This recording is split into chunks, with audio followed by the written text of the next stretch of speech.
panaghugot o panabingkil.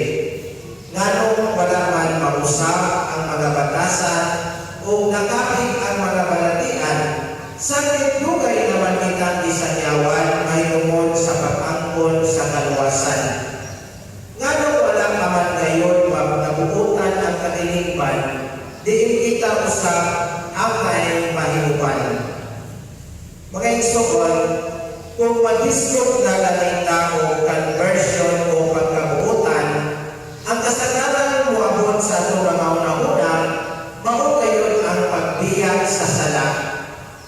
Kung mao kini ang atong pamaagi karon mabuutan, dili kayo kita mabuutan. Kaya ang sala, ano aman kanunay, gatalyang o gatintal.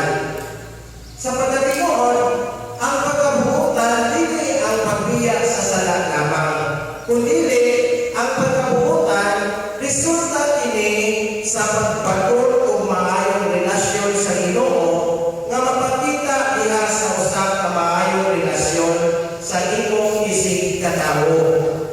Dili ba? Kung naagay maayong relasyon sa imong higala, mahadlok man ka makapasakit o makasalang kaniya. Kung doon kay maayong relasyon sa imong kapikas sa kinabuhi, dili man imo siya pasakitan.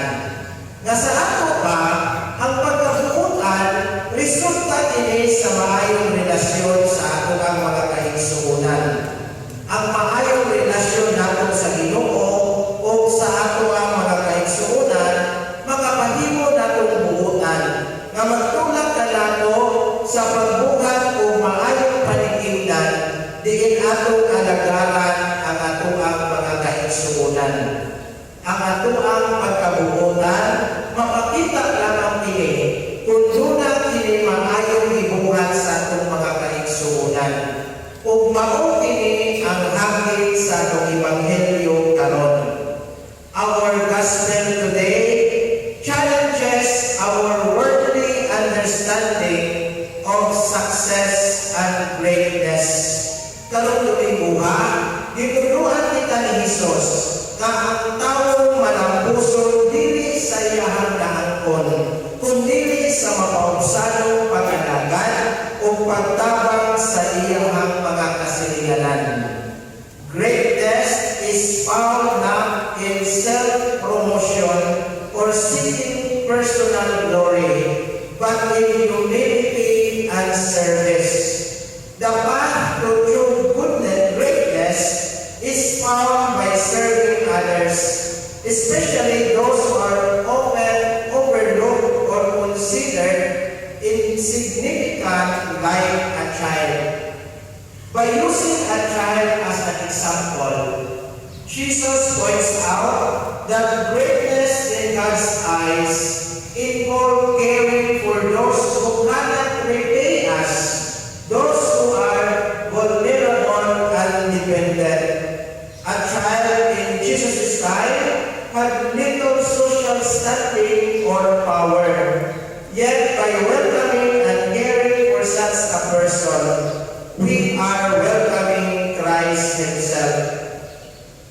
Mga igsoon, usahay baya, mutagan rata o maayo rata sa mga taong ganahan o katuang mapuskan.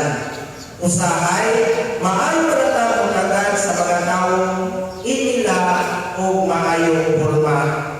Mga igsoon, let us make a habit to respect people without knowing their qualification, title, or position.